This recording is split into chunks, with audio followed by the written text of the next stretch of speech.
Hello friends, मेरा नाम है शोएब और आप देख रहे हैं शोएब ब्लॉग्स 0007। तो आज का हमारा टूर है हल्द्वानी टू बरेली। तो मैं अपनी फैमिली के साथ जा रहा हूँ बरेली। तो बाई कार जा रहे हैं हम लोग, अपनी गाड़ी से ही जा रहे हैं। तो आज मैं अपने और भी मेंबर्स से आप लोगों को मिलवाने वाला हूँ। तो ये लोग किधर गए भी देखते हैं। तो ये देखो, इनकी आँखें नहीं खुल रही हैं। ये हैं ईशा और ये हैं मिसेस रिजवाना खान और ये हैं इनाया जो हाथ हिला रही हैं, इनकी भी आँखें नहीं खुल रही हैं।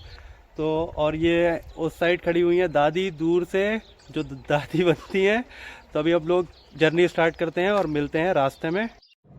तो दोस्तों फाइनली हम लोग मेन रोड पे आ चुके हैं और ये साइड में जो है ये स्टेडियम है और स्टेडियम जो है ये हल्द्वानी के गौलापार में है। उसके बाद में फिर हम लोग आगे की तरफ निकलते हैं, जो कि बहुत ज्यादा शानदार रोड बना दी गई है स्टेडियम के पास में और काम इस पे और भी चल रहा है। साइड में और भी चौड़ी रोड की करी जा रही है। उसके बाद में फिर हम लोग ये गौला के पुल पे आ चुके हैं। गौला के पुल पे ये देखिए साइड में नीचे पानी बहुत कम है। इस टाइम जनवरी का टाइम चल रहा है और पानी गौला में बहुत कम है। उसके बाद में एक रेलवे क्रॉसिंग आती है जो रेलवे बाजार की तरफ जो है जाती है ये रास्ता। तो फिलहाल हम रेलवे क्रॉसिंग पे आ गए हैं। तो अभी रिसेंटली फाटक खुला है तो इसीलिए जाम है। और एक साइड में वो फॉर्चुनर दिख गई है आती हुई व्हाइट कलर की, जो बहुत धांसू लगती है देखने में रियल में।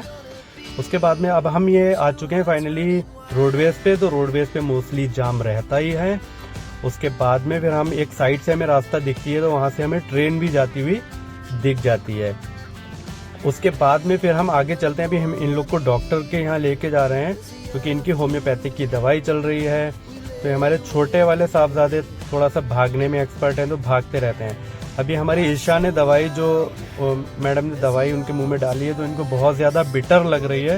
इनको एक नींबू जैसी खाते हैं ना उस टाइप से, तो खट्टा खट्टा वैसा लगता है ना, वो बहुत ज्यादा कड़वी थी दवाई। तो फिर मैंने कहा चलो गाड़ी की तरफ एक बार चक्कर लगाते हैं, देखते हैं, क्योंकि दिन का टाइम होता है, गाड़ी खड़ी करने की प्रॉब्लम हो जाती है। फिलहाल मैंने व्हाइट पट्टी के अंदर ही गाड़ी खड़ी करी हुई है, क्योंकि व्हाइट पट्टी के अगर बाहर गाड़ी खड़ी करेंगे तो हमारी गाड़ी क्रेन से उठा ली जाएगी, क्योंकि जो कि ठीक भी है क्योंकि मेन रोड पे हम गाड़ी नहीं खड़ी कर सकते। उसके बाद में फिर अब हम लोग यहाँ से निकल गए हैं। यहाँ से मैंने एक यू टर्न लिया है तो बट एक स्कूटी वाले ने वहाँ पे रोक लिया और एक ठेले वाला पहले से खड़ा था जो कि गलत था, मोड़ पे नहीं खड़ा होना चाहिए। फिर आगे की तरफ निकल गए हम। एक स्कूटर वाले को मैंने फोकस किया, जो पीछे वाला बंदा बीड़ी पी रहा था तो उसकी बीड़ी शायद बुझ गई थी, तो उसने देखा ऐसे करके और फिर उसको फेंक दी। उसका थोड़ा सा मूड भी अपसेट शायद लग रहा था क्योंकि बीड़ी उसकी बुझ चुकी थी। चलती गाड़ी पे पियोगे तो भाई बीड़ी बुझेगी। तो साइड में ये तहसील निकलती हुई जा रही है। उसके बाद में फिर हम थोड़ा सा आगे बढ़े, आगे हमारा फिर रोडवेज आ गया है। अच्छा, रोडवेज के पास में इन लोगों ने देखा कि कुछ लोग टोपी लगाए खड़े हुए हैं, तो ये लोग उसको फोकस कर रहे थे कि ये लोग टोपी लगाए कौन है। तो मैंने उसके ऊपर कैमरा डाला और देखा, तो फिर मैंने घर वालों को बताया ये जो लोग हैं, ये लोग जो हैं ये कान साफ करते हैं, ये इन लोग की टीम पूरी रहती है तो इनका अपना काम है। उसके बाद में फिर हम लोग ये रोडवेज पार करके और मार्केट पार करके आगे की तरफ निकले तो हमें मोमोज की एक शॉप दिख गई थी, कुलदीप मोमोज करके। बहुत ज़्यादा टेस्टी होते हैं और बहुत ज़्यादा चीप होते हैं। उसके बाद में हमने यहाँ पे गाड़ी रोकी है और हम पहले पैदल ही गए थे, लेकिन वो बोले गाड़ी आपकी दूर है, आप यू टर्न करके ले आओ तो ईजी हो जाएगा। काफ़ी प्लेट्स हैं, तो 7-8 प्लेट्स हम लोगों ने ली थी। तो ये देखिए लगा रहे हैं, हाफ अ प्लेट हम लोगों ने लगवाई थी सबके लिए। तो ये हमारी छोटी वाली डॉटर है, ये काउंट कर रही थी कहीं मेरे कम तो नहीं है, और इन्होंने भी देखा ठीक है तो इन्होंने कोई दुआ पड़ी है कि उसके बाद ही खाने के लिए, पता नहीं। उसके बाद में फिर हम लोग निकल गए वहाँ से। वहाँ से निकलने के बाद में देखिए स्पीड आपको ज़्यादा लग रही होगी, बट मेरी स्पीड नॉर्मली थी, 60 और 65 के बीच में ही थी स्पीड। उसके बाद में फिर हम जो है थोड़ा सा और आगे निकले हैं। यहाँ देखिए कितना प्यारा लग रहा है व्यू। और ये ओवरटेक मैंने सोचा करूँगा, लेकिन यहाँ पर गाड़ियाँ सामने से ज़्यादा आ रही थी तो जल्दी में ओवरटेक नहीं करना चाहिए। और हाँ, मुझे एक एम्बुलेंस दिख गई थी पीछे से आती हुई, जो कि पहले हम हमेशा ये ध्यान रखना चाहिए हमेशा कि एम्बुलेंस को ही हमें पहले रास्ता देनी है, क्योंकि एम्बुलेंस जो होती है ना उनके लिए 1-1 मिनट भारी होता है। फिर अभी हम लोग किच्छा पहुँचने वाले थे, किसी के घर जाने वाले थे, तो वहाँ पे फिर इनके बाल बिगड़ गए थे बाबू के, तो इनके बाल इनकी सिस्टर सही कर रही थी। फिर अब हम लोग यहाँ पे फाइनली निकल चुके हैं आगे, किच्छा में ही अभी जा रहे हैं एक जगह। तो ये मोटरसाइकिल वालों ने रोक ली थी अचानक, तो मेरी गाड़ी फंस गई थी, तो मैंने वहाँ से आराम से निकाली, कोई जल्दी ना करके। तो फिर अभी हम लोग किच्छा से भी निकल चुके हैं क्योंकि उनके घर गए थे, बहुत कंजस्टेड रोड था, वहाँ पे हमें शूट नहीं कर पाए हम वीडियो, तो किच्छा से निकल गए। और ये देखिए दादी इनकी पीछे कुछ पढ़ाई कर रही हैं, ये अपना पढ़ती रहती हैं। और उसके बाद में फिर हमारी इनाया कुछ साइड से बोल रही हैं, कुछ क्या कहने की कोशिश कर रही हैं, जो कि हमने नहीं इसमें कुछ भी म्यूज़िक लिया है, क्योंकि हमारी गाड़ी में एक म्यूज़िक बज रहा था, हो सकता है कॉपीराइट क्लेम आ जाता। इसलिए फाइनली हम पुलबट्टे वाले टोल पे पहुंच चुके हैं, जो कि यूपी में लगता है, उत्तर प्रदेश में। तो एक हमारे आगे थार लगी हुई थी, उसके बाद ये हमारा नंबर आया, तो हमने 110 रुपये का वन वे टोल लिया है, जो कि हमारे दोनों टोल कवर करता है। एक टोल हमारा बरेली में ही, नियर बाई बरेली ही पड़ता है, और एक टोल पुलबट्टे पे है। तो 110 में वन साइड है, और 165 के अगर हम टोल लेते हैं तो दोनों साइड से, मतलब 24 घंटे के अंदर अगर हम वापस करते हैं तो वो हमारा 165 रुपये का टोल जो है वो उसमें हो जाता। और हमें जाना था 3-4 दिन के लिए, तो हमने 110 का ही लिया। उसके बाद थोड़ा गाड़ी में फॉग आ गया था, क्योंकि हीटर चल रहा था, तो फॉग गाड़ी में आ गया था। तो हमारे छोटे साहबजादे ये साफ़ कर रहे हैं, गंदा ज़्यादा कर रहे थे, साफ़ कम कर रहे थे। उसके बाद में फिर हमें एक गाड़ी दिखती है जो कि वाइट पट्टी के अंदर लगी हुई है, तो ये ठीक ही है, इमरजेंसी में अगर आपको रोकना है रास्ते में, वाइट पट्टी के अंदर ही खड़ी करें। उसके बाद में एक हमें ये बहुत प्यारा डंपर दिखा था, तो हमने इसको पूरा फोकस किया, कैप्चर किया उसको। उसके बाद हम आगे निकल गए, तो हमें एक ये ट्रॉली दिखी। ट्रॉली बहुत बड़ी बड़ी उत्तर प्रदेश में होती हैं, जिसमें बहुत ज़्यादा सामान लगेज होता है। उसके बाद एक गन्ने का हमें ट्रक दिखा, बट हमने आगे से जब जाके देखा तो वो भी ट्रॉली थी, क्योंकि ट्रॉली जो होती है वो गन्ने का मतलब बहुत बड़ी बड़ी ट्रॉली उत्तर प्रदेश में होती हैं। तो हम उसके बाद में फिर आगे निकल गए, तो एक गाड़ी पे हमने फोकस किया, तो पीछे से किसी ने ठोका हुआ था, तो हमने जूम करके लिया, क्योंकि वो बहुत स्पीड में जा रहा था, तो जूम करके लिया। तो सोचा कि उसको चलो पीछा करते हैं उसका, और सबको पास से दिखाते हैं कि क्या क्या ठोका हुआ है। उसके बाद में फिर हमने उसका पीछा करना चाहा, लेकिन वो जो है काफ़ी आगे जो है निकल गया था, तो शायद हम उसका पीछा नहीं कर पाए। फिर उसके बाद में छोटे साहबजादे हमारे, और हाँ ये पर्स जो आगे रखा है, मैंने इनसे बोला था टोल की पर्ची जो है वो तुम्हें लेना है, लेकिन उन्होंने पर्स अपना आगे रख दिया। बोले मेरी चैन नहीं खुल रही है, तो मैंने कहा चलो कोई बात नहीं।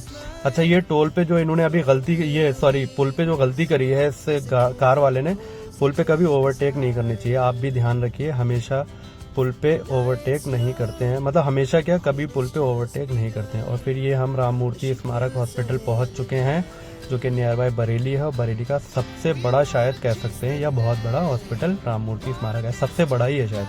उसके बाद टोल की देखिए, मैंने पूरा दिखाया आपको। 110 रुपये का वन वे है, 165 रुपये का आने जाने का। इन 24 आवर्स में अगर आप रिटर्न होते हो तो 165 का आपका टोल लगेगा। तो ये दूसरे वाले टोल पे हम लोग पहुंच चुके हैं। फिर हमारे आगे एक गाड़ी लगी हुई है दूसरे वाले टोल पे भी, तो ये वाली पर्ची ही हमारी चलेगी दूसरे वाले टोल पे, क्योंकि जो है हमने एक जगह से पर्ची कटाते हैं तो दोनों ही जगह टोल की पर्ची जो है लगती है। ठीक है, तो ये हमने टोल की पर्ची नहीं दिखाई, तो ये तुरंत ही इन्होंने उसको स्कैन किया, उसका बार कोड, और हम लोग वहाँ से निकल गए। तो हम लोग फिर वहाँ से टोल की पर्ची लेके वापस निकल चुके हैं। और मैं घर वालों को भी बता रहा था, असल में गाड़ी में थोड़ा सा म्यूज़िक बज रहा है, लो साउंड है, बट ये उसका कॉपीराइट क्लेम आ जाता है वीडियोस में, इसीलिए हमने बिल्कुल म्यूट कर रखा है। हम ये अलग से आपको जो है एडिटिंग में बता रहे हैं वॉइस डाल के।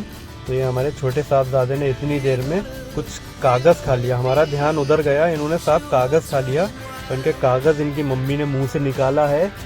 उसके बाद में फिर हम थोड़ा सा आगे आएंगे तो ये दिल्ली वाला एक हाईवे पड़ता है, जो नीचे पुल के नीचे भी काफ़ी लोगों ने शॉप्स वगैरह इस टाइप से रुकने का थोड़ा सा सिस्टम बना रखा है, कि रास्ते में कहीं जाते हैं तो कहीं रुकने की जगह होती है, तो यहाँ पर थोड़ी जगह ज़्यादा मिल जाती है पुल के नीचे। तो ये दिल्ली वाला हाईवे है, दिल्ली इसके ऊपर हम जाएंगे तो दिल्ली फिर सीधा, और दूसरी साइड जाएंगे तो सीधा लखनऊ। तो ये लखनऊ और दिल्ली वाला हाईवे है।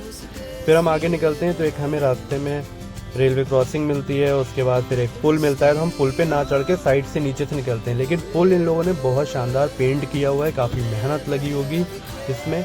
और ये हम आ गए हैं इज़्ज़त नगर रेलवे आ गए हैं। इज़्ज़त नगर रेलवे स्टेशन के पास में ये पुल है जो दोनों साइड जाता है, उस साइड से जाता है, फिर उस दूसरी साइड से फिर हम इज्जत नगर रेलवे स्टेशन, मतलब उस टाइप से है कि आप जब जाएंगे तो ही आपको पूरी तरीके से पता चल पाएगा। फिर आपको हमें केंद्रीय कारागार बरेली दिख जाता है, यहाँ पे शायद ये जेल होगी। तो यहाँ पर से तो खैर हमें जल्दी थोड़ा निकलना है, जेल वेल से तो थोड़ा बच के ही रहना है। लेकिन अगर आप सही हो तो आपको जेल से भी डरने की कोई ज़रूरत नहीं है। उसके बाद में फिर हम थोड़ा सा आगे जाएंगे तो हमें एक बहुत ज़्यादा शानदार चीज़ दिखती है, जो कि अब तक की हमारी सबसे ज़्यादा स्प्लेंडेड चीज़ जो है वो अब हमें दिखती है। शायद आपको दूर से दिख भी रही होगी, जो कि अभी हम कैमरे से उस पर फोकस करने वाले हैं। वो चीज़ जो है वो है बहुत ज़्यादा प्यारी, जो कि हमारे हिंदुस्तान का झंडा है। तो इसीलिए मैंने उसको जूम करके सबको दिखाया और सबको बताया भी था उस टाइम कि देखो हिंदुस्तान का झंडा कितना प्यारा लग रहा था उस टाइम पे, क्योंकि काफ़ी बड़ा था। तो ये इज्जत नगर रेलवे पे ही लगा हुआ है झंडा, तो बहुत प्यारा लग रहा है। और रेलवे स्टेशन भी बहुत ज़्यादा प्यारा हो चुका है, लोग बताते हैं। मैं तो काफ़ी टाइम से नहीं गया हूँ, लेकिन लोग बताते हैं बहुत ज़्यादा इज्जत नगर रेलवे स्टेशन बहुत ज़्यादा प्यारा हो गया है। क्योंकि हम बरेली थे पहले, तो बरेली से हम हल्द्वानी शिफ्ट हो गए, 3 साल हो गई। पहले बरेली रहते थे, बरेली हमारा घर था, पापा की सर्विस बरेली थी। ठीक है, चलो उसके बाद फिर हम आगे जिक्र करेंगे उस बात का भी। फिर हम निकल गए हैं आगे, तो किले साइड तो एक फ्लाईओवर और आता है, उसके से भी हमें नीचे जाना है, क्योंकि उसके ऊपर जाएंगे हम तो दूसरे रास्ते पे पहुंच जाएंगे। और बिकॉज डेस्टिनेशन हमारी जो है वो सिटी रेलवे स्टेशन के पास है। तो एक हमें तांगे वाला दिखा, तो गांव जैसी फील आ रही थी, तो हमने तांगे की तरफ फोकस किया, बट उसने इस तरीके से हमारी तरफ रिएक्शन किया तो बहुत गुस्से में लग रहा था। तो हमने जल्दी से गाड़ी आगे को चला दी। उसके बाद फिर अब फाइनली हम गढ़ी चौकी वाले पुल पे हम चढ़ चुके हैं, क्योंकि हमें यहाँ नीचे नहीं जाना था, ऊपर ही आना था। तो हम यहाँ पे पुल पे आ गए हैं और पुल पे बहुत ज़्यादा अच्छा लग रहा है। अपार्टमेंट साइड में बने हुए थे, उस पर भी हमने थोड़ा सा फोकस किया और सब लोगों को बहुत अच्छा लग रहा था। अपार्टमेंट बहुत अच्छी तरीके से वो बना हुआ था। फिर आगे थोड़ा गढ़ी चौकी के आगे आते हुए सारे पेठे की शॉप्स आती हैं। मतलब यहाँ का पेठा मुझे लगता है बहुत ज़्यादा मशहूरी है, बहुत ज़्यादा शॉप्स थी यहाँ पर पेठे की। आगरा में तो है ही है, और यहाँ पर भी काफ़ी सारी शॉप्स हैं। तो फाइनली हम लोग जो है ये सिटी से मुड़ चुके हैं घर की साइड में, और ये सिटी सब्जी मंडी वाला रोड भी बोला जाता है। तो यहाँ पे फल्स के भी बहुत सारे फ्रूट्स के भी ठेले लगे हुए थे। और एक बहुत ज़्यादा अमेजिंग चीज़ आपको दिखाने वाले हैं, जो आपने पहले शायद ही देखी हो। मुर्गे खुद ही अपने पिंजरे के ऊपर खड़े हुए हैं, और ये देखना मतलब रियल में देखने में बहुत ज़्यादा इंटरेस्टिंग लग रहा था। हालांकि इनके पंजे जो है ना, पैर इनके जो है उन्होंने पिंजरे से टाई कर रखे हैं। ठीक है दोस्तों, और उम्मीद है मुझे आप लोगों ने ये व्लॉग बहुत ज़्यादा एंजॉय किया होगा।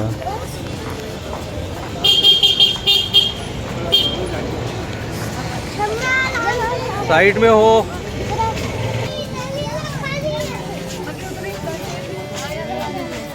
तो फ्रेंड्स फाइनली हम लोग बरेली पहुंच गए हैं कुछ टाइम पहले, और हमें गाड़ी की जगह मिल गई है खड़ी करने की। गाड़ी की जगह मिल नहीं पा रही थी, तो बहुत मुश्किल से एक जगह मिली। लेकिन वहाँ पे एक लड़का आया, बोला हमारी भी 2 गाड़ी यहाँ पर खड़ी होंगी। तो फिर मैंने सोचा एक नंबर अपना ड्रॉप कर देते हैं डैशबोर्ड पे, एक पेपर पे लिख के डैशबोर्ड पे नंबर ड्रॉप कर देते हैं। बाई चांस किसी को ज़रूरत होगी तो वो मुझे कॉल कर लेगा और मैं वहाँ पहुँच जाऊँगा। तो ये भी एक बहुत अच्छा आइडिया है। अगर आप कहीं भी गाड़ी छोड़ के जाते हैं रास्ते में, तो अपना एक नंबर ड्रॉप कर लें। अगर बाई चांस पार्किंग नहीं है और आपको इमरजेंसी है, तो आप भी एक नंबर ड्रॉप कर दें डैशबोर्ड पे लिख के। तो बाई चांस किसी को नीड होगी तो वो कॉल करके आपको बुला लेगा। इससे ये है कि आपकी गाड़ी का भी नुकसान नहीं होगा, और बाई चांस कुछ लोग ऐसे होते हैं कि गाड़ी निकल नहीं पा रही है वहाँ से, तो बहुत मुश्किल से उसे निकालने की कोशिश करते हैं, तो हल्की सी उसमें रगड़ वगैरह आ सकती है। तो इसीलिए है कि दोनों का ही फ़ायदा है, और जिसको ज़रूरत होगी वहाँ से गाड़ी हटाने की, हटवाने की, तो उसको भी उसका फ़ायदा मिलेगा। तो इसलिए नंबर ड्रॉप करें, ये बहुत ज़रूरी है। ठीक है, तो मिलते हैं नेक्स्ट वीडियो में, और जब तक के लिए अल्लाह हाफ़िज़।